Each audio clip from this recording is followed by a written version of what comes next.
Halo sahabat-sahabatku dimanapun kalian berada. Apa kabar? Semoga selalu dalam keadaan baik dan sehat ya. Kembali lagi di channel Cerita Momo. Kali ini, aku mau ajak kalian masuk ke dalam sebuah cerita yang dijamin akan menguras emosi dan bikin kalian gregetan. Kisah ini tentang seorang istri yang harus menghadapi pengkhianatan terberat dalam hidupnya.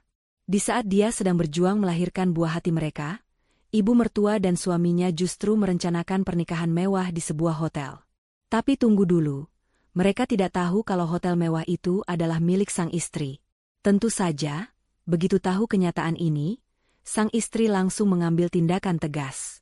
Dia membatalkan pernikahan itu, mengusir mereka, dan membuat suaminya menderita hingga tak punya apa-apa.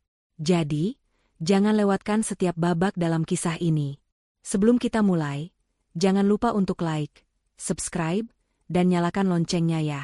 Dan di kolom komentar, tulis nama kalian, asal kota, dan hadir, supaya aku bisa kenal kalian semua. Yuk, langsung kita mulai. Mentari sore menembus celah jendela apartemen mewah milik Ana, menciptakan bayangan panjang di atas lantai marmer yang mengilap. Di atas sofa empuk, Ana mengusap lembut perutnya yang membesar.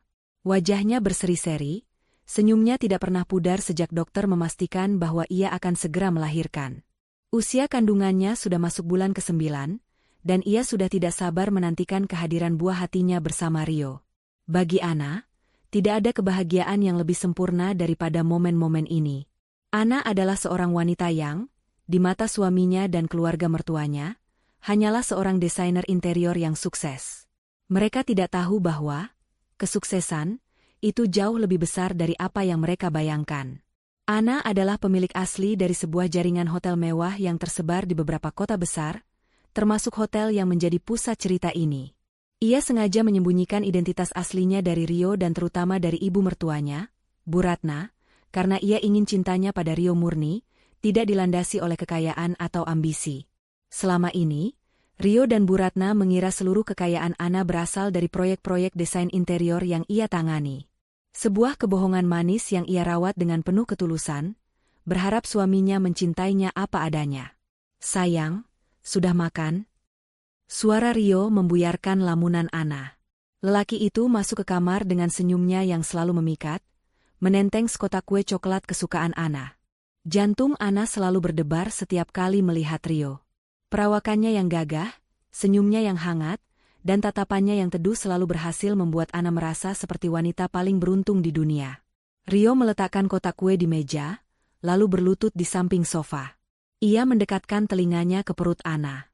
"Hai, jagoan ayah," bisiknya lembut, membuat Ana terkekeh. "Ayah sudah tidak sabar ingin bertemu.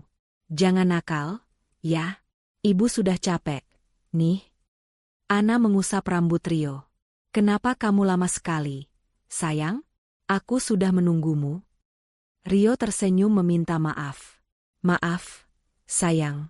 Tadi ada urusan mendadak di kantor. Proyek besar yang harus aku tangani sendiri." Ana mengangguk mengerti. Sejak beberapa bulan terakhir, Rio memang menjadi sangat sibuk. Teleponnya sering tidak aktif, dan ia kerap pulang larut malam. Awalnya Ana merasa khawatir, namun Rio selalu punya alasan yang meyakinkan. "Aku harus bekerja keras, sayang. Demi masa depan kita dan anak kita. Ayah tidak mau kamu dan anak kita hidup kekurangan." Kalimat itu selalu berhasil menenangkan hati Ana yang mulai curiga. Rio yang ia kenal adalah suami yang bertanggung jawab dan sangat mencintainya. Tidak mungkin Rio mengkhianatinya. Ia percaya 100% pada suaminya itu. Namun, tidak semua orang percaya pada Rio seperti Ana. Sahabat karibnya, Dita, sudah beberapa kali memperingati Ana. Suatu sore saat mereka sedang menikmati kopi, Dita menatap Ana dengan tatapan penuh khawatir. "Ana, kamu yakin Rio baik-baik saja?" tanyanya. "Dia sering pulang malam, kan? Aku takut ada sesuatu yang disembunyikan." Ana hanya tersenyum. "Rio sibuk, Dit. Dia sedang mengurus proyek besar. Kamu jangan berpikir yang tidak-tidak. Rio sangat mencintaiku." "Bukannya aku tidak percaya, tapi ibu mertuamu itu, aku tidak suka dengannya," Dita berbisik. "Sejak awal, dia tidak pernah menyukaimu. Dia selalu menganggapmu tidak sebanding dengan Rio. Perkataan Dita ada benarnya. Ana masih mengingat dengan jelas bagaimana Bu Ratna, ibu mertua Ana, tidak pernah menyukainya. Ana teringat pada ucapan Bu Ratna yang menusuk ke dalam hati beberapa bulan lalu. Ana, kenapa kamu tidak juga hamil? Bu Ratna bertanya dengan nada mencela. Rio itu anakku satu-satunya. Aku ingin segera punya cucu. Jangan-jangan kamu mandul, ya? Seharusnya Rio menikah dengan Sari, anak teman tante. Dia cantik, kaya, dan pasti langsung bisa memberiku cucu. Ana hanya bisa menahan air mata. Maaf, tante. Kami sudah berusaha, jawabnya lirih. Rio datang dan langsung membela Ana. Mama jangan bicara seperti itu. Ana bukan barang, dia istriku. Mama harusnya mendoakan kami, bukan malah menghina. Sejak saat itu, Bu Ratna tampak mengalah. Namun diam-diam ia terus mengganggu pikiran Rio. Saat ini, Bu Ratna sedang duduk di kafe mewah. Di seberangnya duduk seorang wanita muda berwajah angkuh dengan balutan busana mahal, Sari. Bagaimana, Tante? Rio sudah setuju? Tanya Sari dengan nada tidak sabar. Sudah, sayang. Rio sudah setuju. Tapi dia masih merasa bersalah pada Ana. Dasar anak bodoh. Wanita mandul itu tidak pantas mendapatkan Rio. Bu Ratna menyeruput kopi, wajahnya penuh kebencian. Pernikahan akan kita laksanakan secepatnya, sebelum Ana melahirkan. Kita akan mengadakan pesta yang sangat mewah dan membuat Ana dan keluarganya malu. Di mana kita akan melaksanakannya, Tante? Aku ingin yang paling mewah dan megah. Sari menyeringai, membayangkan dirinya menjadi nyonya besar di samping Rio. Tentu saja. Kita akan adakan di The Grand Imperial Hotel. Itu hotel termewah di kota ini. Tante sudah memesan ballroom terbesar di sana. Pesta pernikahanmu akan menjadi yang paling heboh, ujar Bu Ratna bangga.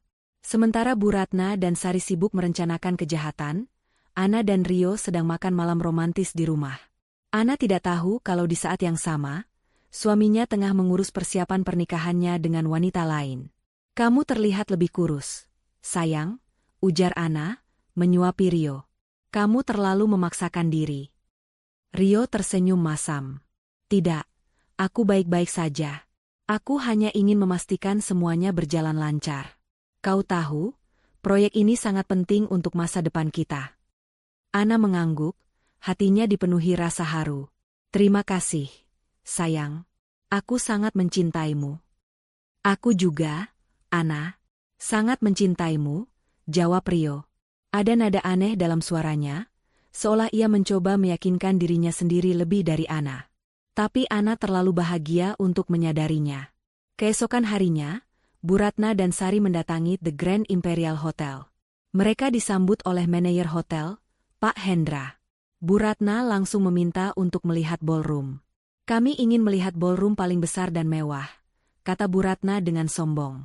Untuk pernikahan putra saya. Pak Hendra tersenyum ramah. Tentu, Nyonya. Silakan ikuti saya. Saat mereka berjalan menyusuri lorong hotel yang megah, Bu Ratna mengagumi kemewahan di setiap sudutnya. Hotel ini luar biasa, bisiknya pada Sari. Anakku akan menjadi pengantin di tempat yang sangat pantas. Sari mengangguk. Ya, Tante. Aku tidak sabar. Mereka tidak tahu, di ruangan kantornya di lantai atas, Ana sedang mengadakan rapat. Ana melihat mereka dari kamera pengawas dan tersenyum. Ia tidak menyangka mertua dan suaminya akan mengadakan pesta pernikahan di hotel miliknya. Pernikahan di ballroom itu? Ana bergumam pada dirinya sendiri, menyunggingkan senyum misterius. Menarik. Malam harinya, di rumah, Ana merasakan kontraksi pertamanya. Rasanya seperti ada sesuatu yang menekan dari dalam, membuat napasnya sesak. Rio, panggilnya, tapi Rio sedang sibuk di luar, teleponnya tidak aktif. Ana mencoba meneleponnya berkali-kali, tapi tidak ada jawaban. Rasa sakitnya semakin menjadi-jadi. Ia mencoba menghubungi Bu Ratna, tapi juga tidak dijawab. Tidak ada satupun dari mereka yang bisa dihubungi. Panik, Ana menelepon Dita. Dita, aku rasa aku mau melahirkan. Suaranya bergetar menahan sakit. Ya Tuhan, Ana, Aku segera ke sana. Dita bergegas, ia tahu ada sesuatu yang tidak beres dengan Rio dan Bu Ratna. Saat Dita tiba, Ana sudah tergeletak di lantai dengan wajah pucat. Dita segera membantunya bangun dan membawanya ke mobil. Di sepanjang jalan menuju rumah sakit, Ana terus mencoba menelepon Rio, tetapi ponsel Rio benar-benar mati. Air mata mengalir di pipinya, bukan hanya karena rasa sakit, tapi juga karena kekecewaan mendalam. Ia tidak menyangka di saat yang paling penting dalam hidupnya, Rio tidak ada di sisinya. Apa yang Rio lakukan? Sebenarnya dia ada di mana? Kenapa dia tidak bisa dihubungi? Ana menahan tangisnya. Ia harus kuat. Demi dirinya dan bayinya. Ia tidak peduli di mana Rio berada, ia hanya ingin anak mereka lahir dengan selamat. Tapi, jauh di lubuk hatinya, ada kekosongan yang menganga. Kekosongan yang diisi oleh rasa sakit dan sebuah pertanyaan besar. Apakah kebahagiaan yang selama ini ia rasakan hanyalah sebuah ilusi? Udara di dalam mobil terasa mencekam. Ana menggenggam erat tangan Dita, kuku-kukunya memutih. Rasa sakit yang tajam dan bergelombang itu datang setiap beberapa menit, semakin kuat dan tak tertahankan. Keringat dingin membanjiri wajahnya. Dita memacu mobilnya dengan kecepatan penuh, sesekali melirik ke arah Ana dengan cemas. Rio? Rio di mana? Lirih Ana di antara rasa sakit yang menerjang. Aku sudah telepon dia, Ana, tapi ponselnya mati. Jawab Dita, suaranya dipenuhi amarah. Awas saja dia. Kalau sampai dia tidak ada di sini, aku sendiri yang akan menyeretnya. Ana tidak bisa bicara lagi. Dia hanya bisa fokus pada napasnya. Mencoba menenangkan diri seperti yang dia pelajari di kelas prenatal. Di tengah semua rasa sakit ini, hatinya terasa lebih sakit lagi. Ia membayangkan Rio sedang apa, di mana, dan mengapa ia tidak bisa dihubungi. Sejak mereka menikah, Rio tidak pernah membuat Ana merasa sendirian, apalagi di saat genting seperti ini. Namun, kenyataan pahit kini ia rasakan. Suaminya tidak ada. Seakan-akan, ia sedang berjuang sendirian. Air mata mengalir, bercampur dengan keringat. Ana tidak tahu apakah ia menangis karena rasa sakit fisik atau karena sakit di hatinya. Setibanya di rumah sakit, perawat segera datang mendorong kursi roda. Mana suaminya, Ibu? Tanya seorang perawat ramah. Dia sedang dalam perjalanan. Jawab Dita cepat, mencoba menutupi kekecewaan yang terlihat jelas di wajahnya. Ana hanya diam, terlalu lelah dan kesakitan untuk bicara. Ia langsung dibawa ke ruang persalinan. Dita berdiri di luar, menatap pintu dengan gelisah. Pikirannya melayang, mengingat semua kejanggalan yang selama ini ia rasakan tentang Rio dan ibunya. Rio yang tiba-tiba sangat sibuk, Bu Ratna yang terlihat sangat sombong, dan kini, ketidakberadaan Rio di saat yang paling penting. Firasat buruk Dita kini menjadi kenyataan. Di saat yang sama, di The Grand Imperial Hotel, Rio sedang duduk di sebuah ruangan mewah bersama Bu Ratna dan Sari. Mereka sedang meninjau proposal dekorasi pernikahan yang ditawarkan oleh event organizer.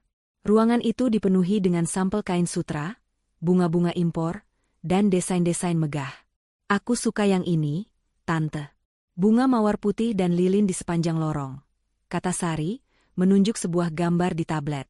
Matanya berbinar penuh ambisi. Bu Ratna mengangguk puas. Ide yang bagus. Sayang, pernikahan ini harus sempurna. Rio, bagaimana menurutmu? Rio hanya diam. Pikirannya tidak ada di sana. Sejak tadi, perasaannya tidak enak. Ia teringat pada Ana, pada senyumnya, pada kebahagiaan yang terpancar dari wajahnya saat melihat perutnya membesar. Ia merasa seperti pengkhianat. Ia mencintai Ana, sangat mencintainya. Tapi desakan ibunya, ancaman Bu Ratna untuk menjauhinya jika ia tidak menuruti kemauannya, membuat Rio merasa tidak berdaya. Mama, apa ini benar-benar harus kita lakukan? Rio bertanya dengan suara lirih. Ana, bagaimana kalau dia tahu? Jangan bodoh, Rio. Kenapa dia harus tahu? Bu Ratna memelototi putranya. Dia kan sedang hamil tua. Kita akan melangsungkan pernikahan ini sebelum dia melahirkan. Setelah dia melahirkan, kita akan katakan padanya bahwa kamu menceraikannya. Mudah, kan? Toh dia sudah memberimu keturunan, jadi dia sudah tidak berguna lagi. Ucapan Bu Ratna membuat Rio mual. Hatinya menjerit, menolak kata-kata kejam ibunya. Ia tahu ini salah. Sangat salah. Namun, entah kenapa, ia tidak punya keberanian untuk melawan. Ia selalu berada di bawah bayang-bayang ibunya, selalu menuruti setiap perkataannya. Bu Ratna pernah mengancam akan memotong semua dukungannya jika Rio tidak menikah dengan Sari. Rio merasa terjebak, berada di antara cinta pada Ana dan rasa takut pada ibunya. Sari melihat kegelisahan Rio. Ia tersenyum sinis dan mengusap tangan Rio. Sayang, jangan khawatir. Setelah kita menikah, semua masalah akan selesai. Hidupmu akan sempurna, dan Tante Ratna tidak akan mengganggumu lagi. Dia sudah hamil, Sari. Dia akan melahirkan anakku, ujar Rio, matanya kosong. Sari tertawa kecil. Anak? Ayolah, Rio. Anak itu hanya akan menjadi beban. Lagi pula, kamu bisa punya anak lagi denganku. Anakku pasti akan lebih tampan dan lebih kaya darinya. Rio menarik tangannya dari Sari. Rasa jijik dan muak mulai muncul. Ia memohon pada ibunya, Mama, tolong aku mau menemui Ana. Aku khawatir. Bu Ratna tertawa sinis. Khawatir? Untuk apa? Dia sedang diurus oleh para dokter. Lagi pula, ponselmu kan mati. Kalaupun kamu telepon, tidak akan ada yang mengangkat. Sudahlah, fokus saja pada pernikahanmu. Tangan Rio gemetar. Ia merogoh sakunya, dan benar, ponselnya mati. Ia merasa lega, tapi sekaligus panik. Apa yang harus ia lakukan? Ia ingin menelepon Ana, tapi ia tidak punya ponsel lain. Bu Ratna melihat kebingungan Rio, dan dengan cepat mengambil ponselnya. Sudah, jangan dipikirkan lagi. Sekarang tanda tangani proposal ini. Kembali ke rumah sakit, Ana sudah berada di dalam ruang bersalin. Dokter dan perawat terlihat sibuk. Ana mengejan, air matanya tak terbendung. Rio, Rio. Panggilnya lirih. Ana, kamu pasti bisa. Kamu kuat. Dita memegang tangan anak erat-erat. Bayimu menunggu. Kamu harus kuat. Suara Dita adalah satu-satunya penyemangat bagi Ana saat itu. Setiap kontraksi terasa seperti pukulan, merobek batinnya karena ketidakberadaan orang yang seharusnya berada di sana. Ia membayangkan wajah Rio, suaminya, yang selama ini ia percayai sepenuh hati. Kenapa? Kenapa dia melakukan ini? Pikiran-pikiran itu berputar di kepalanya, bercampur dengan rasa sakit yang luar biasa. Satu lagi, Bu, ayo, seru dokter. Ana mengumpulkan sisa tenaganya, dan dengan satu dorongan kuat, sebuah tangisan bayi memecah keheningan. Selamat, Bu, bayi perempuan yang cantik dan sehat, seru perawat. Ana terisak, matanya menatap sang dokter dan perawat, lalu pandangannya jatuh pada Dita yang kini juga menangis haru. Dia anakku, bisik Ana, tangannya terulur menyentuh pipi putrinya yang merah. Tepat saat itu, di The Grand Imperial Hotel, Rio menandatangani proposal pernikahan. Tanda tangan yang seharusnya menjadi awal dari kebahagiaan barunya, terasa seperti sebuah kontrak dengan iblis. Ia menyerahkan pulpen itu dengan tangan bergetar, wajahnya pucat pasi. Ia menatap Sari, yang tersenyum kemenangan, dan ibunya, yang terlihat sangat puas. Mereka semua tidak tahu bahwa di saat yang sama, di tempat yang sama-sama milik Ana telah melahirkan anak mereka. Ponselmu sudah kuisi daya, Rio, kata Bu Ratna, menyodorkan ponsel Rio. Hubungi saja Dita, tanyakan kabar Ana. Bu Ratna mengira dengan begitu, Rio akan tenang dan tidak banyak bertanya. Namun, begitu Rio melihat ponselnya menyala, ia terkejut melihat puluhan panggilan tak terjawab dari Dita. Panggilan yang masuk selama 2 jam terakhir, tepat saat dia berada di ruangan itu, menandatangani surat-surat pernikahannya dengan Sari. Jantung Rio berdetak kencang. Firasat buruk yang sedari tadi ia rasakan kini berubah menjadi rasa panik yang tak terhingga. Apa yang terjadi pada Ana? Ia segera menelepon Dita. Halo, Dita? Suaranya bergetar. Di ujung telepon, Dita hanya diam.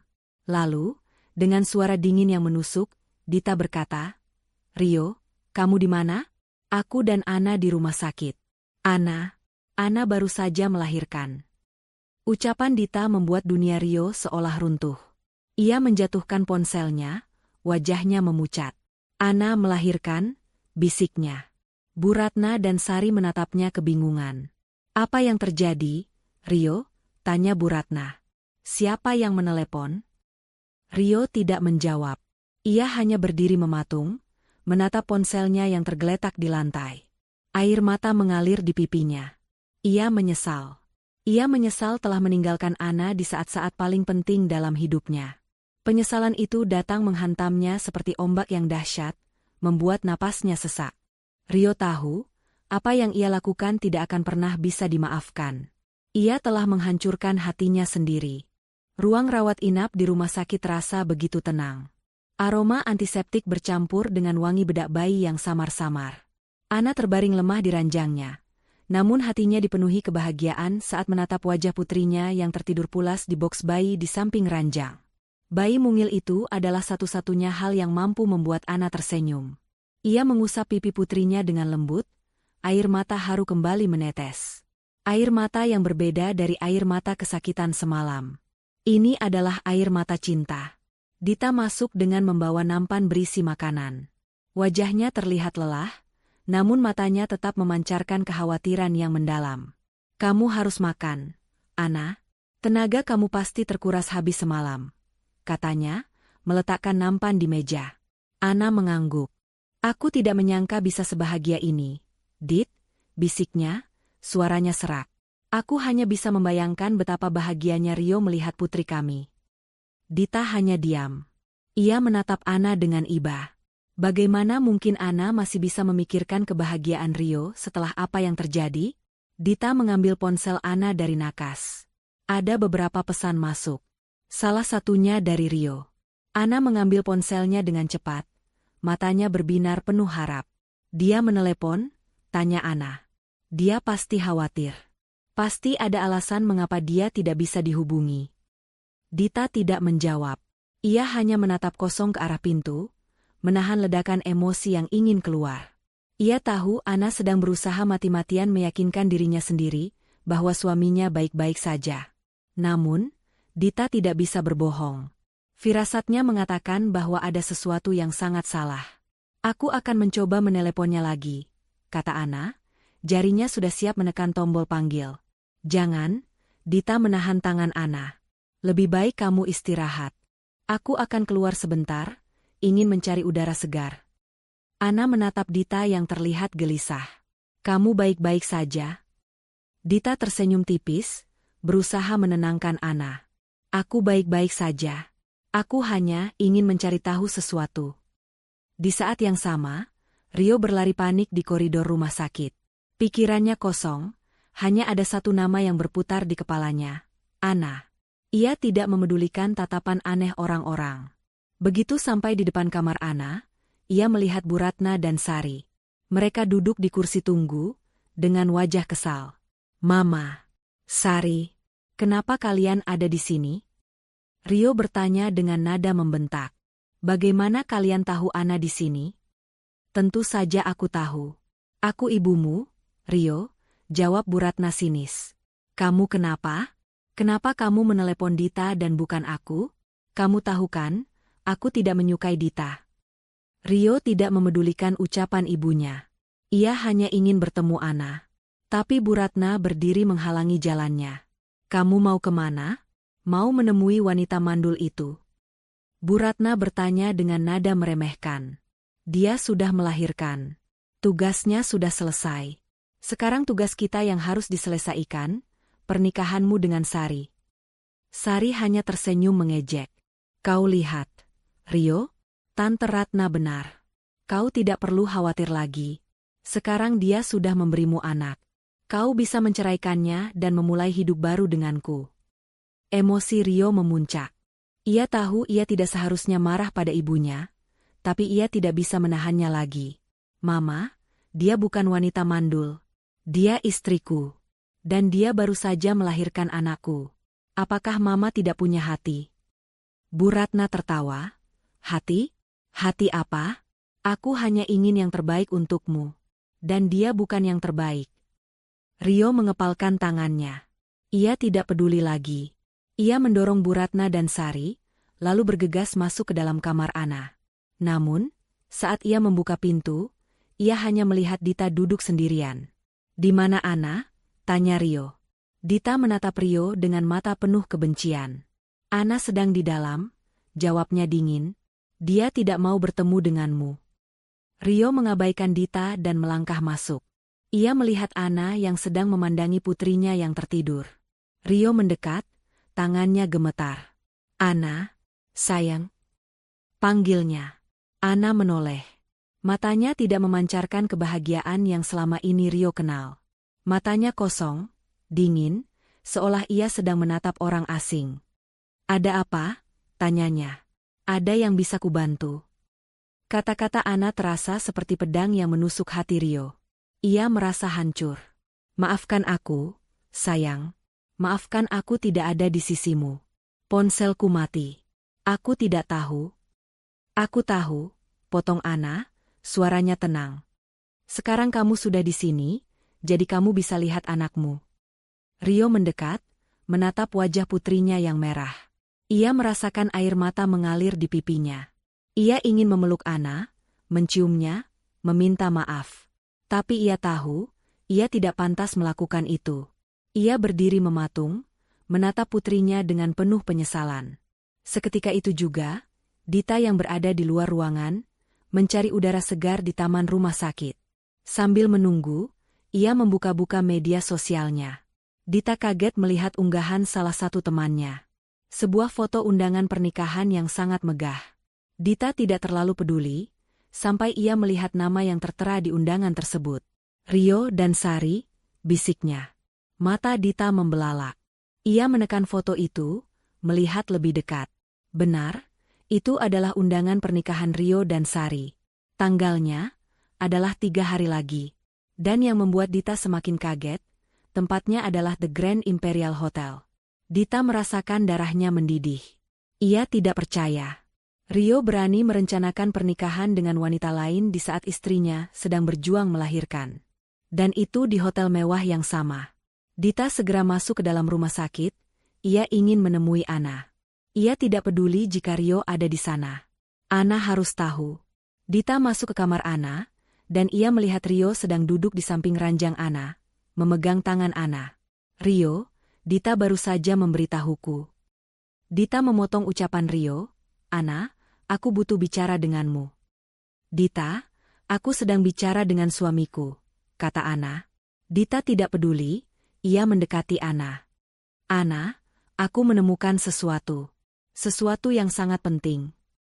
Dita menunjukkan undangan pernikahan yang ia temukan di media sosial. Ini undangan pernikahan Rio dan Sari." Ana menatap undangan itu, matanya membelalak. Tangannya gemetar. Ia mencoba mengambil undangan itu. "Tidak mungkin," bisiknya. "Ini pasti salah. Rio tidak mungkin melakukan ini." Rio berdiri. "Ana, sayang, dengarkan aku. Ini tidak seperti yang kamu pikirkan. Aku bisa jelaskan." "Apa yang mau kamu jelaskan, Rio? Kenapa kamu membiarkan aku berjuang sendirian di saat kamu sedang mengurus pernikahan dengan wanita lain?" bentak Ana. Air mata kembali mengalir di pipinya. Ana tidak peduli lagi dengan perasaannya. Ia hanya ingin tahu mengapa. Mengapa Rio melakukan ini? Ia mengusap air matanya, menatap Rio. "Katakan padaku, Rio. Mengapa?" Rio tidak bisa menjawab. Ia hanya bisa menunduk. Air mata mengalir di pipinya. Penyesalannya sangat besar, tapi ia tidak bisa menjelaskan semuanya. Ia telah merencanakan ini semua bersama ibunya, dan kini ia tahu, ia tidak bisa bersembunyi lagi. Ana menatap Rio dengan tatapan kosong. Hatinya hancur. Tapi ia tidak bisa menangis lagi. Ia sudah terlalu lelah untuk menangis. Ia menatap Dita. Apakah ini benar-benar terjadi? Dita mengangguk. "Ya, Ana, aku juga tidak menyangka. Aku menemukannya di media sosial." Ana memejamkan mata. Ia mencoba menenangkan dirinya. Rio telah mengkhianatinya. Ibu mertuanya telah merencanakan ini semua. Mereka semua bersekongkol untuk menghancurkan hidupnya. Tapi, mereka tidak tahu bahwa Ana lebih dari sekadar wanita yang bisa dihancurkan. Tiba-tiba, mata Ana terbuka, dingin dan penuh tekad. Dita, bawa anakku keluar. Aku ingin bicara berdua dengan Rio. Tapi, Ana, Dita mencoba protes. Aku bilang bawa anakku keluar. Bentak Ana, suaranya dingin dan tegas. Dita mengangguk. Ia membawa bayi Ana keluar, meninggalkan Ana dan Rio berdua di dalam kamar. Ana menatap Rio. Jadi, kamu ingin menikah dengan wanita lain? Rio mengangguk. Tidak, sayang.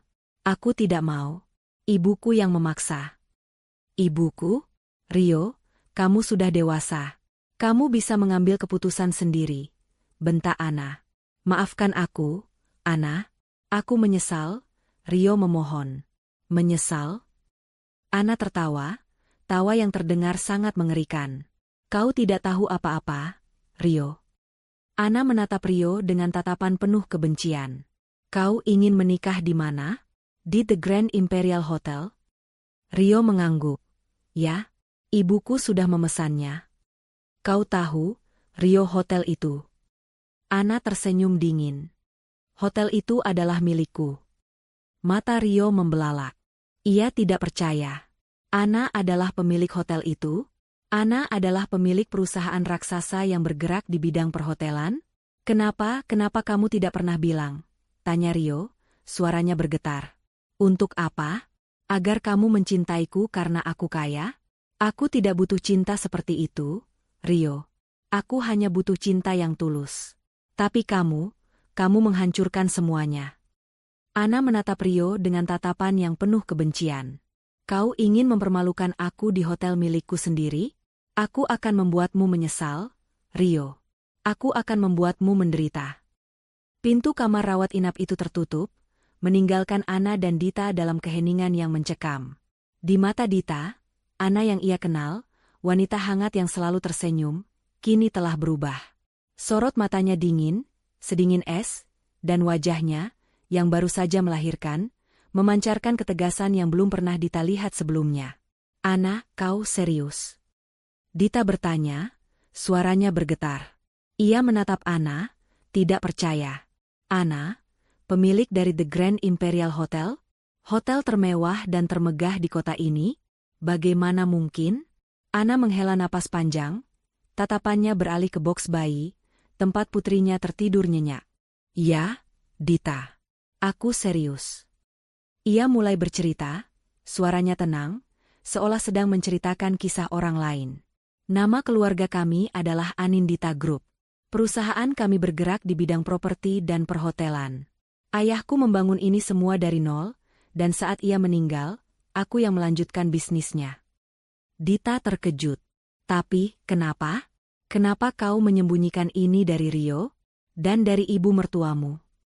Aku sudah menceritakannya padamu sebelumnya, bukan? Tentang bagaimana Bu Ratna selalu menginginkan Rio menikahi wanita kaya, wanita yang bisa mengangkat derajat keluarganya. Aku ingin Rio mencintaiku apa adanya, bukan karena harta. Aku ingin cintanya tulus. Ana tersenyum pahit. Aku pikir dia memang mencintaiku. Aku pikir kebahagiaan kami adalah nyata. Ternyata, semuanya hanya kebohongan. Air mata Dita menetes. Ia bisa merasakan sakit hati yang dialami Ana. Ana, aku tidak tahu harus berkata apa. Aku sangat menyesal. Jangan menyesal, Dita. Aku tidak membutuhkan rasa kasihan. Aku butuh kekuatan. Ana mengambil ponselnya dari nakas. Jarinya bergerak cepat, mencari satu nama di daftar kontak. Siapa? Tanya Dita bingung. Pengacaraku, jawab Ana singkat. Setelah beberapa detik, panggilan itu tersambung. Suara Ana berubah, dari seorang wanita yang terluka menjadi seorang pebisnis yang dingin dan tegas. Halo, Faris. Ini aku, Ana. Ana, ada apa? Tumben sekali kau meneleponku malam-malam begini. Suara Faris, sahabat dan pengacara terpercaya Ana, terdengar heran. Ada pekerjaan untukmu, Faris. Dan ini sangat mendesak. Aku ingin kau menyiapkan semua dokumen perceraian. Dan pastikan semua aset yang atas nama Rio, yang mana uangnya berasal dari rekening pribadiku, ditarik semua. Aku tidak ingin dia memiliki sepeser pun. Dita menatap Ana takjub. Ana tidak lagi sama. Wanita yang ia lihat di depannya kini adalah seorang pejuang, yang siap berperang untuk mendapatkan keadilan. Astaga, Ana, ada apa? Kau serius? Faris bertanya di seberang telepon. Kau akan menceraikan Rio? Ya, Faris. Aku akan menceraikannya. Aku tidak mau tahu, siapkan semuanya. Dan satu lagi, aku ingin semua aset perusahaan yang dikelola Rio, termasuk gaji dan bonus-bonus yang sudah dia terima, dibekukan dan diaudit. Aku akan mencari tahu apakah dia melakukan kecurangan selama ini. Ana, kau terdengar sangat serius. Apa yang terjadi? Dia mengkhianatiku, Faris. Dan yang lebih parah, dia akan menikah lagi di hotel milikku. Faris terdiam, tidak percaya dengan apa yang ia dengar. Di hotelmu? Ya, The Grand Imperial Hotel. Aku ingin kau pastikan dia dan keluarganya tidak akan bisa meninggalkan hotel itu sampai aku selesai dengan mereka. Setelah panggilan ditutup, Ana menatap Dita. Aku tidak akan membiarkan mereka merusak hidupku. Mereka ingin mempermalukan aku akan membuat mereka menyesal seumur hidup mereka. Dita mengangguk, matanya berkaca-kaca. Aku bersamamu, Ana, apapun yang terjadi. Sementara itu, di koridor rumah sakit, Rio, Bu Ratna, dan Sari masih terlibat dalam perdebatan sengit. Rio terus mencoba meyakinkan ibu dan calon istrinya bahwa Ana adalah pemilik hotel tempat mereka akan melangsungkan pernikahan. Mama, aku tidak berbohong. Ana yang mengatakannya sendiri. Dia bilang dia pemilik The Grand Imperial Hotel. Rio berteriak frustrasi. Bu Ratna tertawa terbahak-bahak. Hahaha. Anakku, kau ini kenapa? Pasti wanita itu berbohong. Dia ingin kau menyesal, makanya dia mengatakan hal bodoh seperti itu. Sari menambahkan, dengan nada sinis, Rio, ayolah. Kau pikir aku sebodoh itu? Seorang desainer interior bisa memiliki hotel semewah itu? Itu konyol. Jangan dengarkan omong kosongnya. Rio berusaha keras meyakinkan mereka. Ia bahkan mengeluarkan ponselnya dan mencoba mencari berita tentang pemilik The Grand Imperial Hotel. Namun, Bu Ratna dan Sari terus mengejeknya. Kau lihat kan, Rio? Tidak ada berita apapun tentang Ana yang memiliki hotel itu. Pemiliknya adalah Anindita Group. Nama pemiliknya juga tidak pernah dipublikasikan. Jangan bodoh, Rio. Bu Ratna membentak. Rio terdiam. Ia tahu nama perusahaannya, tapi ia tidak tahu siapa pemiliknya. Ana sengaja menyembunyikan identitasnya, bahkan dari internet. Rio merasa seperti orang gila. Ia tahu Ana tidak berbohong, tapi ia tidak punya bukti untuk membuktikan ucapannya. Mama, aku tidak tahu harus bilang apa lagi. Tapi Ana tidak berbohong. Aku yakin, bisik Rio. Bu Ratna memutar matanya. Terserah kau. Sekarang ayo, kita kembali ke hotel. Masih banyak yang harus kita siapkan. Rio merasa bingung. Ia ingin kembali ke Ana, meminta maaf, dan memperbaiki semuanya. Namun, ia tidak punya keberanian. Ia tahu, ia telah menyakiti Ana terlalu dalam. Ia memutuskan untuk mengikuti ibunya kembali ke hotel, berharap ada cara untuk memperbaiki semuanya. Kembali ke kamar rawat inap, Ana membuat satu panggilan telepon lagi. Kali ini ke manajer hotelnya, Pak Hendra. Pak Hendra, ini saya, Ana, ujarnya. Nyonya, ada apa? Saya dengar Nyonya sudah melahirkan? Selamat, Nyonya, jawab Pak Hendra.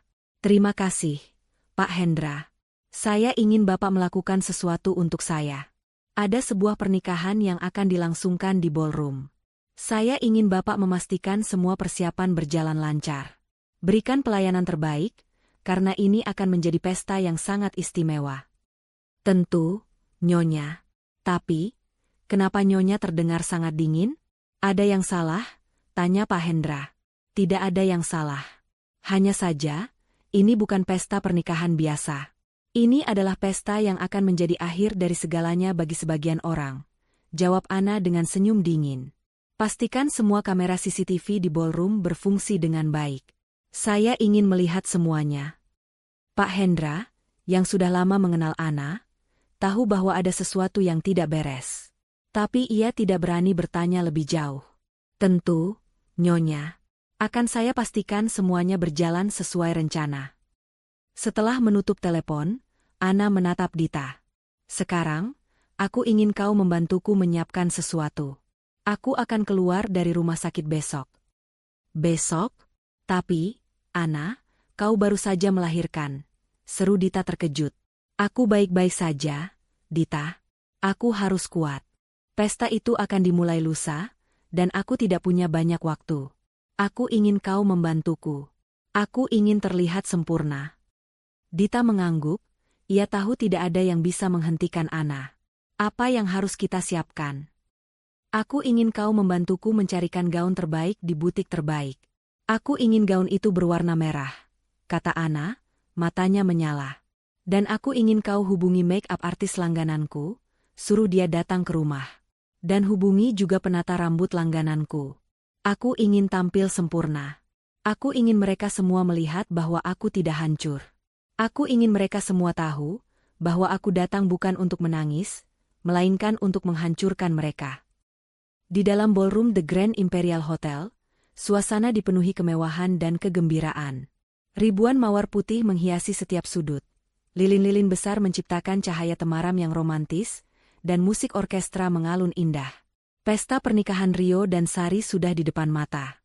Para tamu undangan, yang sebagian besar adalah kolega dan rekan bisnis Rio dan Bu Ratna, terlihat menikmati hidangan dan kemegahan yang disajikan. Di panggung pelaminan, Rio mengenakan setelan jas putih yang tampak sempurna di tubuhnya. Ia terlihat gagah, namun raut wajahnya tampak tegang. Senyumnya terasa dipaksakan. Matanya tak henti-hentinya menatap pintu masuk, seolah menunggu kehadiran seseorang. Di sampingnya, Sari mengenakan gaun pengantin putih yang berkilau, memeluk lengannya dengan erat. Senyumnya lebar, penuh kemenangan, seolah seluruh dunia berada dalam genggamannya. Ia sesekali berbisik mesra ke telinga Rio, namun Rio hanya menanggapinya dengan anggukan kosong. Kamu kenapa, Rio? Rileks saja. Hari ini adalah hari besar kita, bisik Sari. Aku hanya merasa ada yang kurang, jawab Rio, pikirannya masih melayang pada Ana. Ia tidak bisa melupakan tatapan mata Ana yang dingin dan penuh kebencian. Kata-kata Ana terngiang-ngiang di kepalanya, hotel itu adalah milikku. Bu Ratna, yang mengenakan gaun mewah berwarna emas, mendekati mereka. Ia menepuk punggung Rio dengan bangga. Anakku, jangan khawatir. Semua akan baik-baik saja. Sekarang, ayo kita sambut tamu-tamu. Ini adalah malammu, Rio. Tepat saat itu, para tamu mulai berbisik-bisik, pandangan mereka beralih ke pintu masuk ballroom. Ada keributan kecil di sana. Bu Ratna mengerutkan kening, kesal karena ada sesuatu yang mengganggu pestanya. Rio, di sisi lain, merasakan jantungnya berdebar kencang.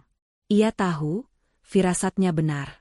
Di ambang pintu, muncullah seorang wanita yang memukau. Ia mengenakan gaun panjang berwarna merah menyala, dengan potongan yang elegan dan berani, membalut tubuhnya dengan sempurna. Gaun itu kontras dengan warna putih dan emas yang mendominasi ballroom, membuatnya menjadi pusat perhatian seketika. Rambutnya ditata rapi, dan wajahnya dipoles dengan riasan yang membuat matanya terlihat tajam dan penuh kekuatan. Itu adalah Ana. Ana berjalan masuk dengan Dita di sisinya. Langkahnya tenang, penuh percaya diri, seolah ia sedang berjalan di karpet merah.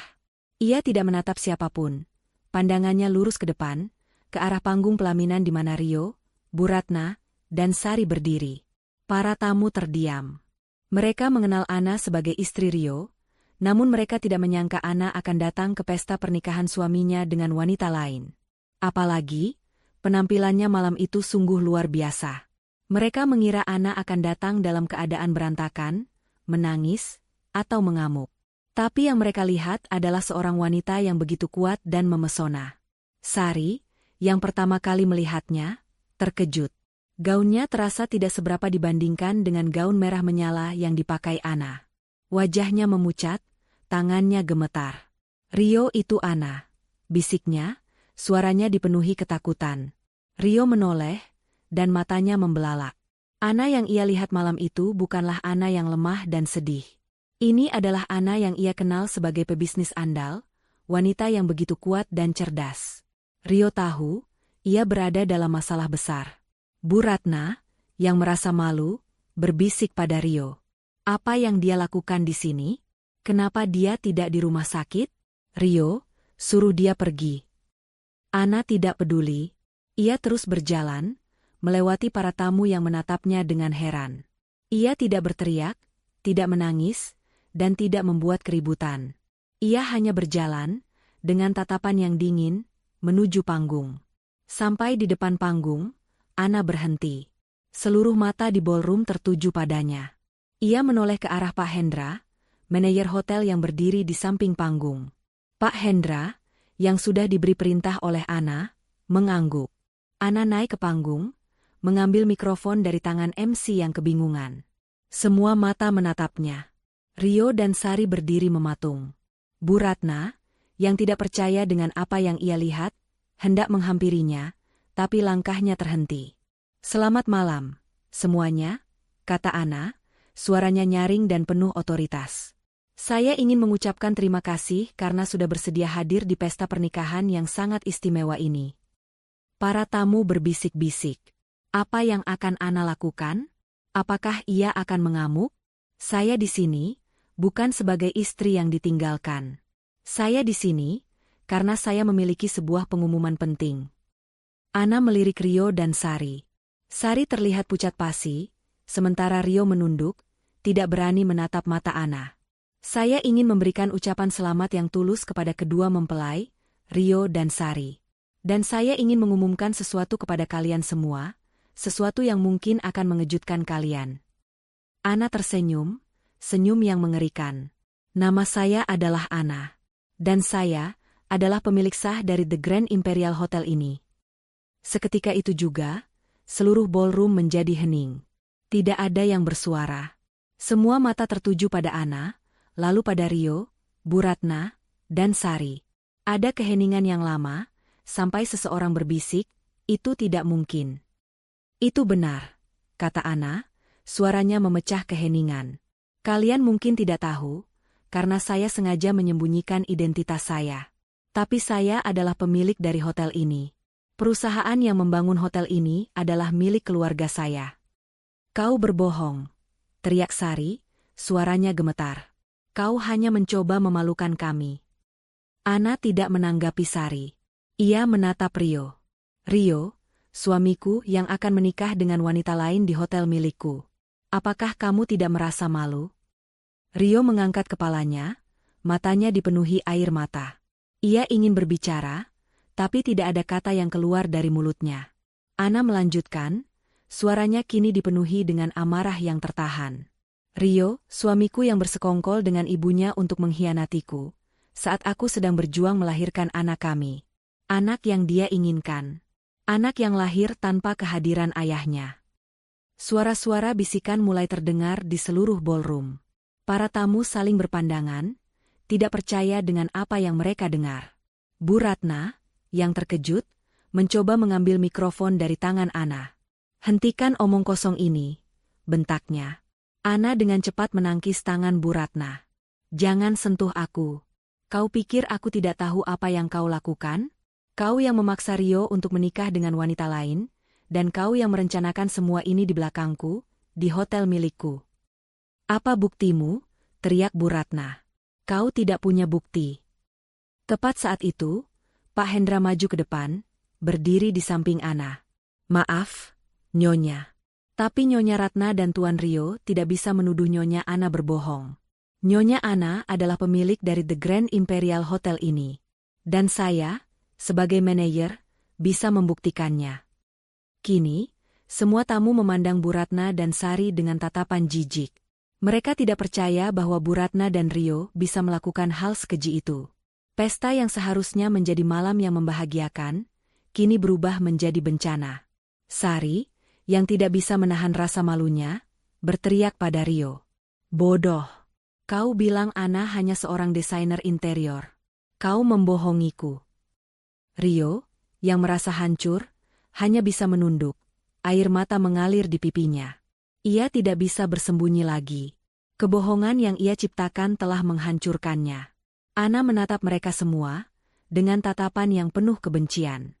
Sekarang, karena kalian sudah tahu yang sebenarnya, saatnya untuk pergi. Seketika setelah Ana mengumumkan bahwa ia adalah pemilik The Grand Imperial Hotel, ballroom yang tadinya penuh dengan tawa dan musik ini, menjadi medan pertempuran yang dingin. Keheningan itu begitu memekakan telinga, bahkan bisikan terkecil pun terdengar jelas.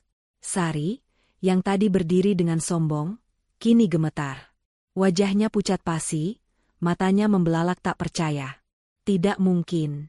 Kau pasti berbohong. Teriak Sari, suaranya melengking. Kau hanya seorang desainer interior. Aku tidak percaya. Aku tidak akan pernah percaya. Ana menatapnya dengan tatapan datar, tanpa emosi. Kau bisa berteriak sepuasmu, Sari. Tapi kenyataan tidak akan berubah. Bu Ratna, yang sudah mendapatkan kembali kesadarannya, mencoba mengendalikan situasi. Anakku, jangan hiraukan dia. Dia pasti sedang sakit jiwa setelah melahirkan. Ayo, kita lanjutkan pestanya. Teriaknya, mencoba menarik perhatian para tamu yang masih mematung. Namun, tidak ada satupun tamu yang bergerak. Mereka semua menatap Bu Ratna dengan pandangan jijik dan kasihan. Bu Ratna, yang selama ini terkenal dengan kekayaan dan kesombongannya, kini berada di titik terendah. Ana mengambil alih kembali mikrofon. Suaranya tenang, namun penuh otoritas. Maafkan saya, para hadirin. Saya tidak bermaksud mengganggu acara yang sakral ini. Namun, saya rasa ini perlu. Saya ingin mengumumkan bahwa pesta ini sudah selesai. Para tamu saling berpandangan. Mereka merasa lega, karena mereka tidak perlu berada di tengah-tengah drama memalukan ini. Perlahan, mereka mulai meninggalkan ballroom, menciptakan lorong kosong yang kini hanya menyisakan Ana, Dita, Rio, Bu Ratna, dan Sari. Kalian tidak akan bisa pergi begitu saja, teriak Bu Ratna. Kalian harus menghormati kami. Ana menurunkan mikrofonnya, berjalan turun dari panggung, dan berdiri di depan Rio, Bu Ratna, dan Sari. Menghormati? Setelah apa yang kalian lakukan? Kau, Bu Ratna, kau yang memaksakan pernikahan ini. Kau yang selalu menghina saya dan anak saya. Kau pikir saya tidak tahu bahwa kau tidak pernah menganggap saya sebagai menantumu. Bu Ratna tak bisa berkata-kata. Ia ingin menyangkal, tapi lidahnya terasa keluh. Ana beralih menatap Sari.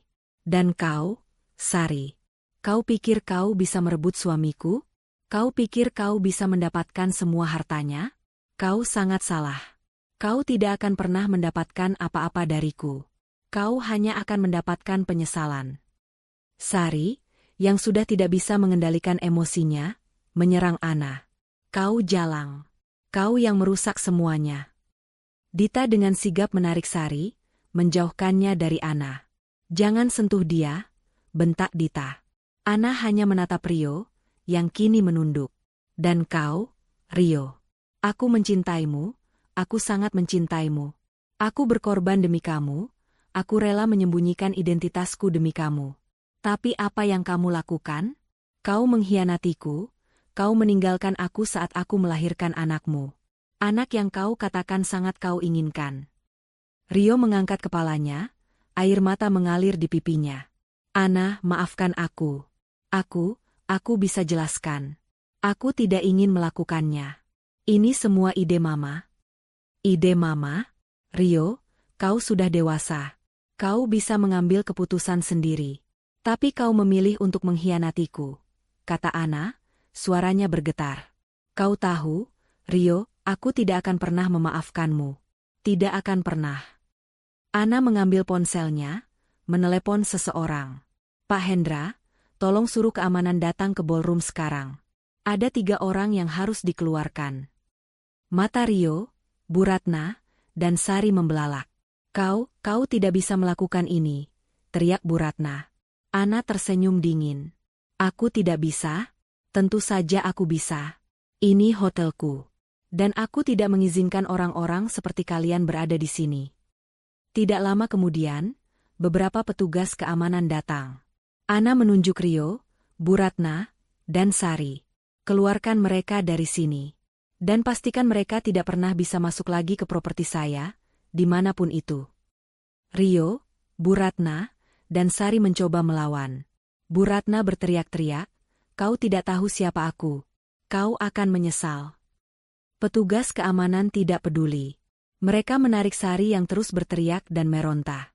Sari menendang dan memaki, sementara Bu Ratna berjalan dengan kepala terangkat, mencoba mempertahankan martabatnya yang sudah hancur. Rio mencoba menahan tangan Ana. "Ana, tolong jangan lakukan ini. Aku mencintaimu."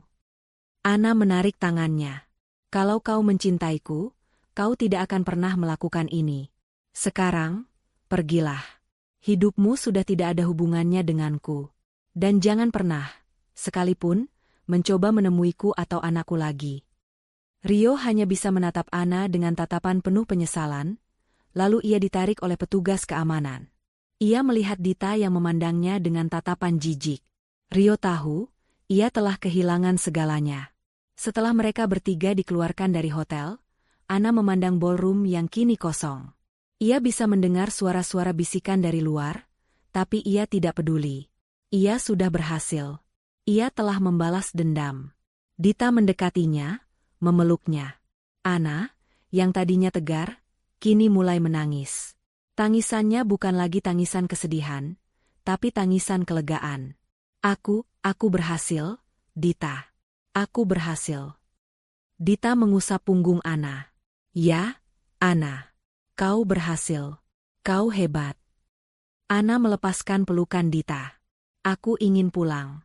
Aku ingin bertemu anakku." "Tentu," kata Dita. "Aku akan membawamu pulang." Saat mereka berjalan keluar dari hotel, Ana melihat Rio, Bu Ratna, dan Sari berdiri di trotoar, tanpa mobil, tanpa apa-apa. Wajah mereka dipenuhi amarah dan kebencian. Bu Ratna menatap Ana dengan tatapan tajam. "Kau akan menyesal, Ana. Kau akan menyesal." Ana tidak menanggapi. Ia hanya tersenyum dingin. Ia tahu, penyesalan tidak akan datang kepadanya. Penyesalan itu akan datang kepada mereka. Dan ia akan memastikan mereka merasakannya seumur hidup mereka. 2 hari setelah insiden di The Grand Imperial Hotel, Ana sudah berada di rumah, dengan putri kecilnya yang diberi nama Aina. Kehadiran Aina adalah satu-satunya sumber kehangatan di tengah badai emosi yang Ana rasakan. Ana menimang Aina, mengusap pipi mungilnya, sementara Dita duduk di sofa, menatap Ana dengan kagum.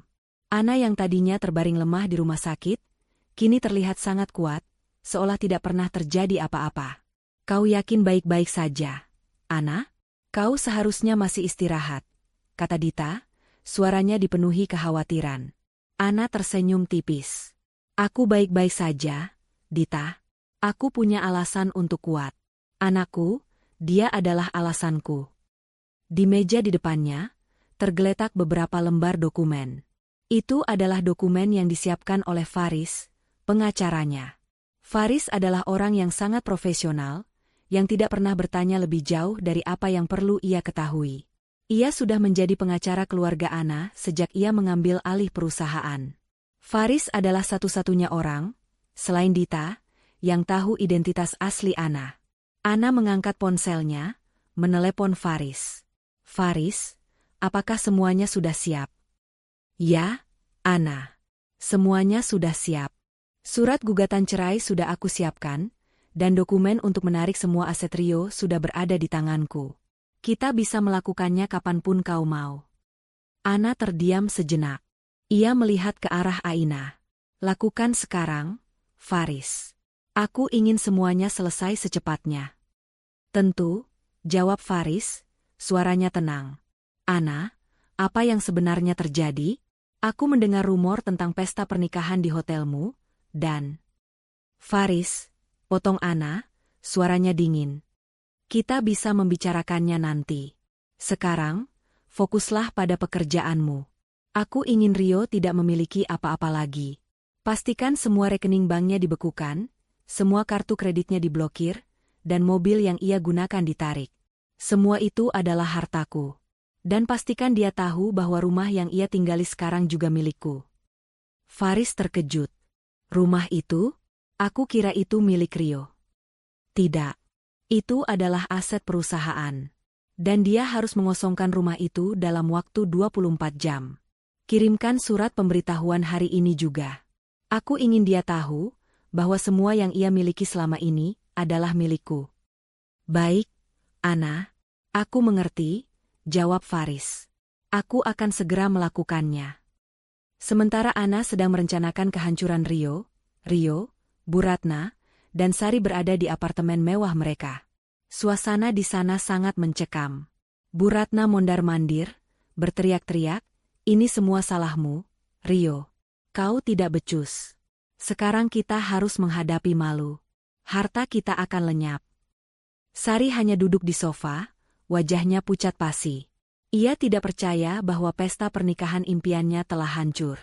Ini tidak adil. Aku yang akan menikah denganmu. Sekarang kita harus menanggung malu ini. Rio hanya diam. Pikirannya kosong. Ia masih tidak percaya bahwa Ana, wanita yang ia nikahi dan cintai, adalah pemilik The Grand Imperial Hotel. Ia merasa seperti orang bodoh. Ia telah mengkhianati permata yang tak ternilai, hanya demi sebuah ambisi palsu dan tekanan ibunya. Tiba-tiba, ponsel Rio berdering. Itu adalah banknya. "Maaf, Tuan Rio. Kami ingin memberitahukan bahwa semua rekening Anda telah dibekukan. Kami juga telah memblokir semua kartu kredit Anda," kata suara di seberang telepon. Rio terkejut. "Apa? Bagaimana bisa? Ini pasti ada kesalahan." "Maaf, Tuan. Ini adalah perintah dari pemilik utama aset," jawab suara itu, lalu menutup telepon. Rio menatap Bu Ratna dan Sari. Wajahnya pucat. "Semua rekeningku dibekukan. Semua kartuku diblokir. Aku tidak punya uang lagi." Bu Ratna dan Sari terkejut. "Apa? Itu tidak mungkin," teriak Bu Ratna. "Siapa yang berani melakukannya?" Tepat saat itu, ada ketukan di pintu. Rio membukanya, dan di sana berdiri dua orang pria berjas hitam. "Tuan Rio?" tanya salah satu pria. "Kami dari perusahaan Leasing. Kami ingin mengambil mobil Anda. Ada tunggakan yang belum Anda bayar selama 3 bulan." Rio menatap mereka tak percaya. Mobil itu ia beli dengan uang dari Ana. Tiba-tiba ia teringat pada ucapan Ana. "Kau ingin menikah dengan wanita lain di hotel milikku, semua asetmu adalah milikku." Rio tidak bisa berkata-kata. Ia hanya bisa menatap mobil kesayangannya yang ditarik oleh pria-pria itu. Bu Ratna dan Sari keluar, berteriak-teriak, "Apa yang kalian lakukan? Hentikan. Ini mobil putraku." Pria itu hanya menggelengkan kepala. "Maaf, Nyonya. Ini perintah dari pemilik. Kami hanya menjalankan tugas." Sore harinya, saat mereka sedang makan malam, ada ketukan lagi di pintu. Rio membukanya, dan di sana berdiri seorang pria berjas hitam, membawa sebuah amplop. "Tuan Rio, ini adalah surat pemberitahuan dari pengacara Nyonya Ana. Anda harus mengosongkan apartemen ini dalam waktu 24 jam. Ini adalah properti Nyonya Ana," kata pria itu. Rio mengambil amplop itu, tangannya gemetar. Ia membaca isinya, dan matanya membelalak.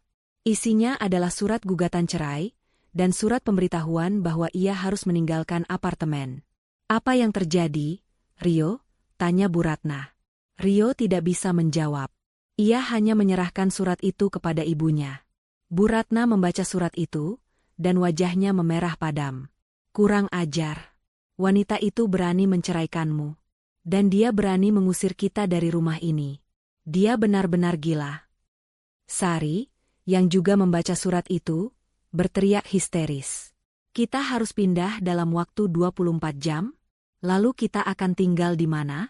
Aku tidak mau tinggal di tempat kumuh." Rio tidak memedulikan mereka. Ia hanya memandang keluar jendela. Ia melihat betapa indahnya kota ini di malam hari. Ia tahu, semua keindahan itu bukanlah miliknya. Ia tidak memiliki apa-apa lagi. Ia mencoba menelepon Ana, tapi nomornya sudah tidak aktif.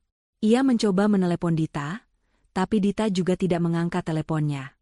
Rio merasa putus asa. Ia ingin bertemu Ana, meminta maaf, dan memperbaiki semuanya. Tapi ia tidak bisa. Ia sudah kehilangan segalanya. Waktu berjalan tanpa henti. 2 bulan telah berlalu sejak insiden di The Grand Imperial Hotel. Di sebuah rumah baru yang elegan dan hangat, Ana memulai babak baru dalam hidupnya. Rumah itu tidak semegah apartemen Rio. Namun setiap sudutnya dipenuhi dengan ketulusan dan cinta. Jendela besar di ruang tamu menampilkan pemandangan kota yang menakjubkan, dan Ana suka sekali duduk di sana sambil memangku Aina, putrinya yang semakin hari semakin menggemaskan. Pagi itu, Aina tertawa riang, tangannya yang mungil meraih jari Ana. Tawa Aina adalah melodi terindah bagi Ana. Melodi yang menghapus semua kesedihan dan kekecewaan yang pernah ia rasakan. Ana tidak lagi mengenakan pakaian hamil atau pakaian yang longgar. Ia kembali memakai gaun-gaun kerjanya yang elegan, melambangkan kebangkitannya dari keterpurukan. Di sampingnya, Dita tersenyum melihat sahabatnya. "Ana, kau terlihat sangat bahagia," kata Dita, hatinya lega melihat Ana kembali menjadi dirinya yang dulu, bahkan lebih kuat. Ana menatap Dita. "Aku memang bahagia, Dit. Aku tidak menyangka, setelah semua yang terjadi, aku bisa menemukan kebahagiaan sejati. Kebahagiaan yang tidak bergantung pada orang lain, tapi dari diriku sendiri dan putriku." Faris, pengacara Ana, datang mengunjungi mereka. Ia duduk di seberang Ana, membuka sebuah brief cas hitam. "Selamat, Ana. Perceraianmu sudah resmi. Semua aset Rio, termasuk rekening bank dan mobil, sudah ditarik dan dikembalikan ke perusahaanmu. Rio sudah tidak memiliki apa-apa lagi." Ana mengangguk. "Terima kasih, Faris. Kau sudah melakukan pekerjaan dengan sangat baik." Faris menatap Ana dengan kagum. "Aku tidak menyangka kau bisa sekuat ini, Ana. Aku tahu kau terluka, tapi kau tidak membiarkan dirimu hancur." "Aku tidak bisa hancur, Faris. Aku punya Aina," jawab Ana, mengusap kepala putrinya. "Lagi pula, aku tidak ingin membiarkan mereka menang." Faris tersenyum tipis. "Rio mencoba menghubungimu berkali-kali. Dia datang ke kantorku, memohon agar aku menemuinya. Tapi aku tidak melakukannya. Aku tahu itu akan percuma." "Bagus," jawab Ana, tanpa emosi. "Aku tidak ingin mendengar apapun darinya." Sementara Ana menikmati hidup barunya yang penuh kedamaian, hidup Rio, Bu Ratna, dan Sari berada di ambang kehancuran. Mereka kini tinggal di sebuah apartemen kecil dan kumuh. Ruangan itu sempit, dengan cat dinding yang mengelupas dan bau apek yang menusuk hidung. Tidak ada lagi pelayan, mobil mewah, atau makanan mahal. Yang ada hanyalah tumpukan pakaian kotor dan tagihan yang menumpuk. "Ini semua salahmu, Rio," teriak Bu Ratna, melempar sebuah majalah ke arahnya. "Kau yang membuat kita menderita. Kau yang membiarkan wanita gila itu mengambil semua harta kita." "Aku tidak punya pilihan, Ma," bentak Rio, matanya dipenuhi amarah. "Dia memiliki semuanya. Dia tidak berbohong. Aku sudah mencoba mencari pekerjaan, tapi tidak ada satupun perusahaan yang mau menerimaku. Aku menjadi bahan tertawaan semua orang." Sari, yang tadinya duduk diam, berdiri dan berteriak, "Tentu saja. Siapa yang mau mempekerjakan seorang pecundang yang mengkhianati istrinya sendiri? Kau merusak hidupku, Rio. Aku seharusnya bisa menikah dengan pria kaya, tapi kau menghancurkannya." 3 orang itu terus berteriak, menyalahkan satu sama lain. Hubungan mereka, yang tadinya didasari oleh ambisi dan keserakahan, kini hancur lebur. Mereka tidak lagi saling mendukung, melainkan saling menyalahkan. Suatu sore, Rio berjalan di jalan, mencoba mencari pekerjaan. Wajahnya terlihat kuyu, matanya cekung. Ia sudah tidak mengenakan pakaian mahal. Pakaiannya lusuh, dan ia terlihat sangat kotor. Ia melihat sebuah mobil mewah berhenti di depannya. Jendela mobil itu terbuka, dan di sana ia melihat seorang pria yang dikenalnya. Itu adalah Doni, teman dekatnya di lingkaran sosialnya dulu. "Rio, benarkah itu kau?" tanya Doni, suaranya dipenuhi rasa jijik. "Astaga, kau terlihat seperti orang gila. Apa yang terjadi padamu?" Rio merasa malu. Ia ingin lari, tapi kakinya terlalu lemas. Tidak apa-apa, Doni, jawabnya. Doni tertawa, kau tahu, aku mendengar cerita tentangmu dan istrimu. Aku tidak menyangka kau bisa sebodoh itu. Kau mengkhianati wanita kaya demi wanita murahan seperti Sari? Hahaha. Kau benar-benar pecundang, Rio. Doni menutup jendela mobilnya dan pergi, meninggalkan Rio yang berdiri mematung. Rio mengepalkan tangannya, menahan amarah dan malu yang memuncak. Ia tahu, ia telah menjadi bahan tertawaan semua orang. Ia kembali ke apartemen, dan melihat Sari sedang keluar dari gedung. Sari mengenakan pakaian yang tidak pantas, wajahnya dipenuhi amarah. Mau kemana kau? Tanya Rio. Aku akan mencari pekerjaan, teriak Sari. Aku tidak mau menderita di sini. Aku tidak mau hidup bersama pecundang sepertimu. Rio menatapnya, matanya kosong. Ia melihat Sari, wanita yang tadinya ia pikir sempurna, kini terlihat sangat buruk. Ia tidak lagi melihat kecantikan atau pesona. Yang ia lihat hanyalah seorang wanita yang dipenuhi keserakahan dan kebencian. Rio masuk ke dalam apartemen, dan melihat Bu Ratna sedang menangis. Kenapa, Ma? Tanyanya. Rio, aku tidak bisa hidup seperti ini. Aku tidak bisa, isak Bu Ratna. Aku merindukan hidupku yang dulu. Aku merindukan Ana. Rio terdiam. Ia tidak percaya ibunya bisa mengucapkan kata-kata itu. Bu Ratna, yang selalu membenci Ana, kini merindukannya. Rio tahu, penyesalan telah datang kepada mereka. Penyesalan yang tidak akan pernah bisa dimaafkan. Ia berjalan ke kamar, duduk di atas kasur yang tipis dan keras. Ia menatap keluar jendela, melihat lampu-lampu kota yang berkelap-kelip. Ia teringat pada saat ia dan Ana pertama kali bertemu. Ia teringat pada saat ia jatuh cinta pada Ana, pada saat ia melamarnya, dan pada saat ia merasa menjadi pria paling beruntung di dunia. Ia memejamkan matanya, air mata mengalir di pipinya. Ia menyesal. Ia sangat menyesal. Di dalam apartemen kecil yang kumuh, suasana terasa dingin dan sepi. Sari telah pergi, tidak tahan dengan penderitaan dan kehidupan miskin. Kini, hanya Rio dan Bu Ratna yang tersisa. Wajah mereka terlihat kuyu dan lelah. Pakaian mereka kotor, dan di mata mereka tidak ada lagi kesombongan, hanya ada kekosongan yang dalam. Mereka sudah kehilangan segalanya. Harta, kehormatan, dan sekarang, satu sama lain. Bu Ratna duduk di sofa tua yang robek, menatap ke dinding dengan pandangan kosong. Rio, aku tidak bisa lagi. Aku tidak sanggup hidup seperti ini. Bisiknya, suaranya serak. Rio duduk di lantai, bersandar di dinding.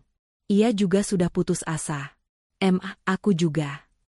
Keheningan kembali menyelimuti mereka. Mereka berdua tenggelam dalam penyesalan masing-masing. Bu Ratna merindukan hidup mewahnya, dan ia tahu, semua itu karena kebodohannya. Ia menolak Ana, wanita yang ia anggap remeh, yang ternyata adalah kunci dari semua kebahagiaannya. Rio, di sisi lain, merindukan Ana. Ia merindukan senyumnya, cintanya, dan kehangatannya. Ia merindukan hidup yang dulu ia miliki, hidup yang ia hancurkan sendiri. Bu Ratna beranjak dari sofa, mendekati Rio. Rio, aku menyesal. Aku salah. Seharusnya aku tidak pernah memaksamu menikah dengan Sari. Seharusnya aku tidak pernah membenci Ana. Rio menatap ibunya dengan tatapan tidak percaya. Ini adalah pertama kalinya Bu Ratna mengakui kesalahannya. Air mata mengalir di pipi Bu Ratna. Aku merindukan Ana. Aku merindukan cucuku. Kita harus mencari mereka, Rio. Kita harus meminta maaf. Rio mengangguk, air mata juga mengalir di pipinya. Ya, Ma. Kita harus meminta maaf. Mereka berdua memulai pencarian. Mereka tidak punya uang, tidak punya mobil, dan tidak punya koneksi. Mereka harus berjalan kaki, menaiki angkutan umum, dan meminta bantuan kepada orang-orang yang dulu mereka kenal. Namun, setiap orang yang mereka temui memandang mereka dengan tatapan aneh, jijik, atau kasihan. Mereka menjadi bahan tertawaan dan gosip. Itu Rio, yang mengkhianati istrinya demi wanita lain, bisik seseorang. Dan itu ibunya, Bu Ratna, yang terkenal sombong. Sekarang lihat dia, hidupnya hancur, kata yang lain. Setiap kata yang mereka dengar, terasa seperti pukulan. Mereka tahu, ini adalah balasan dari apa yang telah mereka lakukan. Tapi mereka tidak menyerah. Mereka harus menemukan Ana, harus meminta maaf. Ini adalah satu-satunya harapan mereka untuk mendapatkan kembali kedamaian. Setelah berhari-hari mencari, akhirnya mereka menemukan alamat baru Ana. Rumah itu berada di sebuah kompleks perumahan mewah, dengan gerbang besar dan keamanan yang ketat. Rumah itu terlihat sangat indah, dengan taman yang terawat. Kontrasnya dengan hidup mereka sekarang, begitu menyakitkan. Mereka berjalan ke gerbang. Rio menekan bel. Seorang penjaga keamanan keluar, menatap mereka dengan curiga. "Maaf, ada perlu apa?" tanya penjaga itu. Kami ingin bertemu dengan Nyonya Ana," jawab Rio, suaranya bergetar. Penjaga itu menatap mereka dari atas ke bawah. "Tuan Rio, saya tidak bisa membiarkan Anda masuk. Nyonya Ana sudah memberi perintah bahwa Anda dilarang masuk." Bu Ratna melangkah maju. "Kau tidak tahu siapa aku. Aku ibunya. Aku ibu dari suaminya. Aku ingin bertemu dengan cucuku." Penjaga itu hanya menggelengkan kepalanya. "Maaf, Nyonya. Saya tidak bisa." Rio merasa putus asa. Ia tahu ini adalah kesempatan terakhirnya. Tolong katakan padanya, kami datang untuk meminta maaf. Kami menyesal. Tolong biarkan kami bertemu dengannya." Penjaga itu melihat keputusasaan di mata mereka. Ia merasa kasihan, tapi ia tidak bisa melanggar perintah. Ia mengambil walkie-talkie. "Nyonya Ana, Tuan Rio dan ibunya ada di sini. Mereka ingin bertemu dengan Nyonya." Di dalam rumah, Ana mendengar laporan dari penjaga keamanan. Ia menatap Aina yang sedang bermain dengan mainannya. Hatinya berdebar kencang. Ia tidak menyangka mereka akan datang. Ia bisa saja menyuruh penjaga untuk mengusir mereka, tapi ia merasa perlu untuk menyelesaikan ini. Untuk dirinya, untuk Aina. Ia harus menghadapi mereka untuk terakhir kalinya. Ana keluar dari rumah. Ia berjalan menuju gerbang, Dita mengikutinya dari belakang. Ketika Ana melihat Rio dan Bu Ratna, ia terkejut. Mereka terlihat sangat menyedihkan. Pakaian mereka lusuh, wajah mereka kotor, dan mata mereka dipenuhi air mata. Rio dan Bu Ratna melihat Ana. Ana terlihat sangat cantik, anggun, dan bahagia. Penampilannya sangat kontras dengan mereka. Mereka tahu, mereka telah kehilangan segalanya. Rio berlutut di depan gerbang. "Ana, tolong maafkan aku. Aku menyesal. Aku sangat menyesal. Aku bodoh. Aku tidak tahu apa yang aku lakukan. Tolong beri aku kesempatan kedua." Bu Ratna juga berlutut. "Ana, maafkan Tante. Maafkan semua perbuatan Tante. Tante sadar, Tante salah. Tante menyesal. Tolong, biarkan Tante bertemu dengan cucu Tante." Air mata mengalir di pipi Rio dan Bu Ratna. Mereka menangis, memohon, dan merendahkan diri mereka. Tapi hati Ana sudah mengeras. Ia sudah terlalu banyak terluka. Ia tahu, permintaan maaf mereka datang terlambat. "Aku sudah memaafkan kalian," kata Ana, suaranya tenang, namun penuh kekuatan. "Tapi itu tidak berarti aku bisa melupakan apa yang kalian lakukan. Kalian menyakitiku. Kalian mengkhianatiku. Dan yang lebih parah, kalian melakukannya saat aku berjuang melahirkan anakku." Rio mengangkat kepalanya, air matanya mengalir deras. "Ana, aku tahu aku salah. Aku tidak akan pernah bisa memaafkan diriku sendiri." "Itu benar," kata Ana. "Kalian tidak akan pernah bisa memaafkan diri kalian sendiri. Penyesalan kalian bukanlah untukku. Penyesalan itu adalah untuk diri kalian sendiri. Aku tidak bisa memberikan apa-apa lagi. Aku sudah memberikan segalanya. Cintaku, hidupku, dan bahkan harga diriku. Dan kalian membuangnya begitu saja." Ana menatap Rio dengan tatapan yang penuh keputusasaan. "Kau ingin aku memaafkanmu? Setelah semua yang kau lakukan? Kau membuangku demi wanita lain. Kau menghinaku, kau mempermalukanku di depan banyak orang. Dan kau datang ke sini, memohon maaf." Ana menggelengkan kepalanya. Tidak, Rio. Aku tidak bisa. Ana menatap Bu Ratna. Dan kau, tante kau yang selalu membenciku. Kau yang selalu membanding-bandingkan aku. Kau yang merencanakan semua ini. Kau ingin bertemu cucumu? Maaf, tante. Kau tidak pantas. Anakku tidak punya kakek dan nenek dari pihak ayahnya. Rio dan Bu Ratna terdiam. Mereka tahu, ini adalah akhir dari segalanya. Mereka telah kehilangan Ana. Mereka telah kehilangan Aina. Mereka telah kehilangan segalanya. Sekarang, pergilah. Jangan pernah kembali lagi, kata Ana, lalu ia berbalik, berjalan kembali ke rumahnya. Rio dan Bu Ratna hanya bisa duduk di jalan, menatap punggung Ana yang perlahan-lahan menghilang. Mereka tahu, mereka telah dihukum. Hukuman yang tidak akan pernah bisa mereka bayar. Hukuman yang akan mereka rasakan seumur hidup mereka. Waktu adalah obat terbaik. Beberapa tahun telah berlalu. Ana kini telah menata ulang hidupnya sepenuhnya. Ia tidak lagi tinggal di rumah yang penuh dengan kenangan buruk. Ia membeli rumah baru yang lebih besar, dengan pemandangan danau yang indah. Di sanalah ia menemukan kedamaian dan kebahagiaan sejati. Aina, putrinya, tumbuh menjadi anak yang cantik, cerdas, dan penuh kasih. Tawa Aina adalah melodi terindah bagi Ana, melodi yang menghapus semua kesedihan. Bisnis Ana, Anindita Group, semakin berkembang pesat. Ia tidak lagi menyembunyikan identitasnya. Ia kini adalah pengusaha sukses yang dihormati dan disegani. Ia telah membuka beberapa hotel baru di berbagai kota, dan ia menjadi inspirasi bagi banyak wanita muda. Ana adalah bukti bahwa seorang wanita tidak perlu bergantung pada siapapun untuk sukses. Di sisi lain, Rio, Bu Ratna, dan Sari mengalami nasib yang menyedihkan. Setelah diusir dari apartemen, mereka bertiga berpisah. Rio dan Bu Ratna tinggal di sebuah kontrakan kecil, sementara Sari mencoba kembali ke kehidupan sosialnya, namun tidak berhasil. Reputasi mereka sudah hancur, dan tidak ada satupun yang mau berhubungan dengan mereka. Rio mencoba mencari pekerjaan, namun tidak ada yang mau menerimanya. Ia terpaksa bekerja sebagai buruh harian, dengan upah yang pas-pasan. Setiap malam, ia duduk sendirian, merenungkan kebodohannya. Ia melihat foto pernikahan mereka, dan ia tahu, ia telah membuang permata yang tak ternilai. Ia menyesal. Penyesalannya sangat besar, tapi itu sudah terlambat.